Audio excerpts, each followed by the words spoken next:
come little children, I'll show you a Halloween classic, Hocus Pocus. Originally released in 1993 by Disney, this now beloved Halloween classic was actually a box office bomb, receiving mixed reviews from critics, though of course it is now a cult classic, having been viewed by millions during airings on Disney Channel as well as other networks during October. But does this nostalgic film actually hold any merit, or should it have been burned at the stake long ago? Let's take a look. We open up with probably the least historically accurate thing I've ever seen. What's this teen doing sleeping in? It's 1693, get out and feed some sheep or something. But anyway, Sleepy Boy here is Thackeray, and unfortunately his world in Salem, Oregon is turned upside down when his younger sister Emily is lured away by a witch, and while he tries to save her, he is not fast enough and her life force is sucked away by the Sanderson sisters, a trio of wicked witches. They then turn Thackeray into a black cat for all eternity as punishment for his meddling, but of course, they don't go unpunished, as the rest of the town hang them for their crimes. But not before they can recite a spell, allowing them to be revived by a virgin. You know,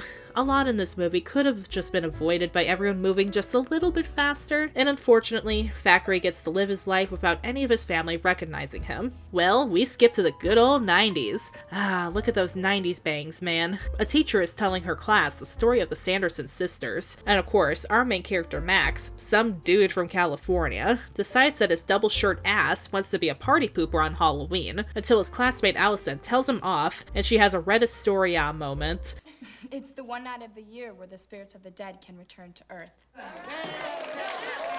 Honestly though, serves him right. And then his cringe ass gives her his number. Just, yeah, you roasting this entire class's Halloween tradition is really gonna win you some points in her eyes, bro.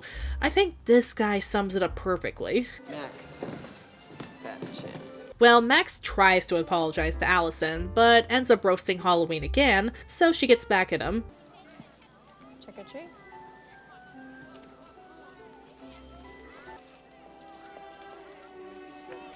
Bro, the secondhand embarrassment is real. Well, at least it can't get any worse. Oh, Allison. You're so soft. Okay, can someone please shut him up? Oh, thank God. Anyway, Max gets forced to take his younger sister Danny trick-or-treating, which initially doesn't go well, but he decides to lighten up after snapping at her and hurting her feelings. Such a child thing to do, though, to collapse dramatically on a hay bale and cry over a pumpkin. But they do reconcile and walk right into a rich person's house. We didn't even see them knock or anything. Get the hell out of their house, Max! Well, luckily it's Allison's house, and her parents are having some 1600s party or something. Everyone is even wearing powdered wigs, weirdos. And of course Danny has to tease her brother a bit. By the way, Danny, I love your costume. Thank you. I really like yours too. Of course, I couldn't wear anything like that because I don't have any, what do you call them, Max? Yabos? Max likes her yabos. In fact, he loves them. Okay, can we just get to the part with the witches, please? I am so uncomfortable. Well, Allison, Max, and Danny decide to go to the Sanderson sisters' old house, which has been converted to a museum, and Max gets the bright idea to light the black flame candle, which brings the sisters back to life. I think Thackeray sums it up best. Nice going, Max. You know, I have to take a moment to say, I remember the CGI on the cat looking a lot better as a kid. I haven't seen this in a while. However, Allison and Danny manage to temporarily subdue the witches, and Max tricks them into thinking the sprinkler system is deadly, using this opportunity to steal their spellbook and run. The Sanderson sisters attempt to follow, but are immediately met with the chaos of modern technology.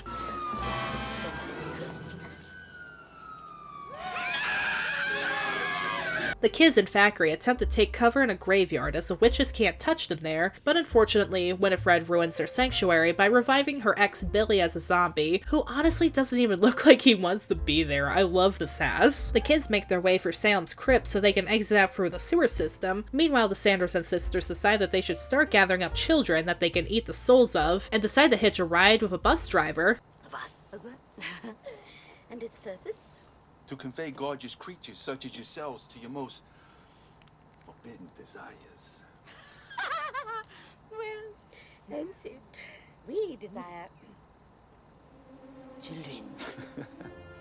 Hey, that may take me a couple of tries, but I don't think that'd be a problem.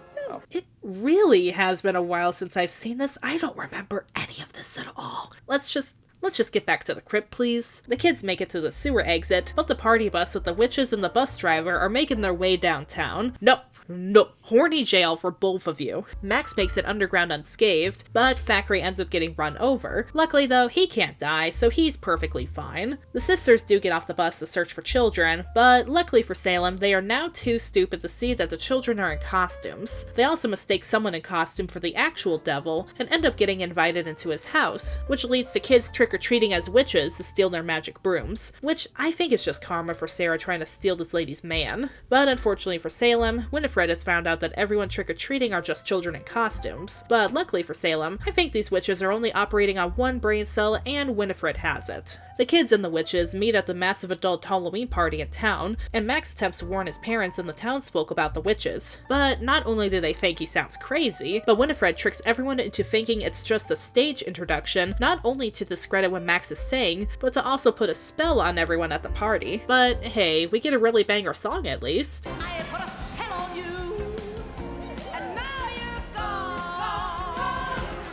I guess I'm cursed too, cause I can't stop dancing. The kids decide to come up with a plan to Hansel and Gretel to Sanderson's in the high school's kiln, which seems to work. The kids all celebrate and decide that they've earned a good night's rest, but, well, the oven trick doesn't work as well as they hoped. Max and Allison want to find a way to help Thackeray, who's still trapped as a black cat, and decide to open up the witch's book, deciding that there's no harm if they're dead, which unfortunately reveals their location to the Sandersons. I would say good thing that their brooms were stolen earlier, but, well, they found some replacements in the janitor's closet.